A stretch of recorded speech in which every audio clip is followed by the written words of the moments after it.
Hello guys, welcome to my channel. और आज हम लोग देखने वाले हैं एक न्यू टॉपिक देखने वाले हैं, दो कण निकाय के लिए संवेग संरक्षण का नियम। ठीक है, तो इसमें क्या बोलता है कि कोई सा भी पिंड होता है वो दो कण ए और बी से मिलकर बना है। तो हम लोग जानते हैं कि इस प्रकृति में कोई सी भी वस्तु होती है, तो पिंड मतलब वस्तु। ठीक है, तो कोई सी भी वस्तु होती है वो बहुत सारे कणों से मिलकर बनी हुई होती है। ठीक है, तो हम लोग मान लेते हैं कि कोई सा भी एक पिंड है या फिर कोई सा भी एक वस्तु है, वो दो कणों से मिलकर बना है। तो दो कण कौन कौन से हो गए हमारे, ए हो गए और बी हो गए। ठीक, तो फिर क्या बोलता है कि देखो इसमें आगे हम लोग का क्या बोलता है कि मान लेते हैं कि हम लोग का एक कोई भी हमारा कोई एक वस्तु है वो दो कणों ए और बी से मिलकर बना है। ठीक है, दो यहाँ बस दो कण है, ए है और कण बी है। तो फिर उसके बाद क्या बोलता है कि कण ए द्वारा बी पर आरोपित बल F21 है और कण बी द्वारा ए पर आरोपित बल क्या है, F12 है। मतलब ये बोलना क्या चाह रहा है कि ए जो है बी कण पर F21 बल लगाता है और बी जो है ए पर क्या लगाता है, F12 बल लगाता है। और इसका ये और कितने समय पर लगाता है, डेल टी समय पर लगाता है। ठीक है, तो फिर ऐसा हुआ बल हमारा लग गया, क्या ए के द्वारा लगा F21 लगा और बी के द्वारा क्या लगा, F12 लगा।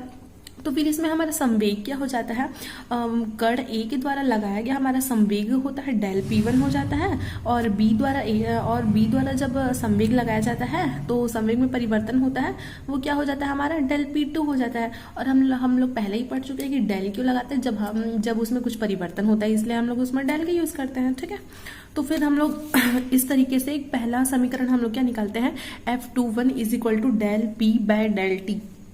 तो आप लोग ये सोच रहे होंगे कि ये F21 is equal to del P by del T कहाँ से है।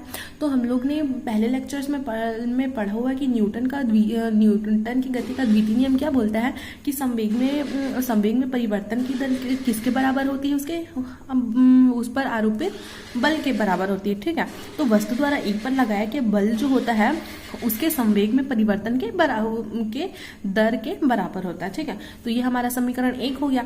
तो उसी प्रकार से समीकरण दो भी हम लोग बना लेते हैं, किसके लिए, जब बी द्वारा ए पर आरोपित बल क्या है, F12 है। तो यहाँ पर F12 के लिए क्या हो जाएगा, F12 का जो संवेग में परिवर्तन है del P2 bye del T. ठीक है, तो ये हो गया हमारा क्या, समीकरण नंबर 2। और फिर उसके बाद हम लोग को पता है कि गति के तृतीय नियम से हम लोग को क्या पता है कि जो क्रिया बल और जो प्रतिक्रिया बल होती है उनका योगफल जो होता है क्या होता है, 0 होता है।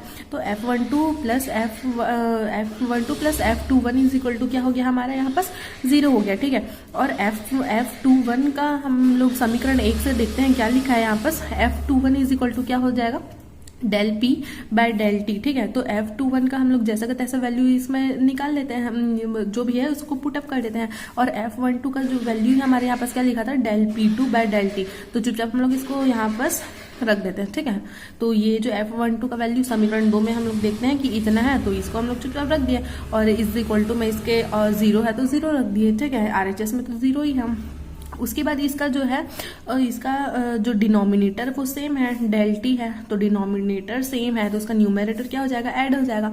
तो del P1 plus del P2 upon del T is equal to 0 है। तो ये डेल टी इधर जाके क्या हो जाएगा, पक्षांतर होके 0 हो जाएगा। ठीक है, डेल टी इधर ये 0 से इसका मल्टीप्लिकेशन होगा तो 0 हो जाएगा। ठीक, तो उसके बाद हमारे यहाँ पास क्या बच गया, ये डेल टी का 0 से हुआ इंटू होती है तो 0 हो गया। तो हमारे क्या बचा, इतना बचा, क्या बचा, del P1 plus del P2 is equal to 0। तो अब ये जो डेल है, ये दोनों का जो डेल है इसको हम लोग कॉमन निकाल लिए। ठीक, तो ये डेल हो गया। फिर यहाँ पर अंदर में क्या बचा, P1 plus P2 is equal to 0। तो फिर ये जो डेल है, फिर ये डेल इधर पक्षांतर हो गया, 0 से इंटू हो गया तो वो तो क्या हो गया, 0 हो गया। फिर इधर हमारा क्या आ जाता है, P1 plus P2 is equal to हमारा क्या आ जाता है, नियतांक आता है। ठीक है, तो मतलब दो कण निकाय का जो संवेग में परिवर्तन है उसका जो योगफल है वो एक नियतांक के बराबर होता है। तो हमारा यही दो कण निकाय के लिए संवेग संरक्षण का नियम है और ये हमारा प्रूफ होता है। ठीक है, थैंक यू गाइज।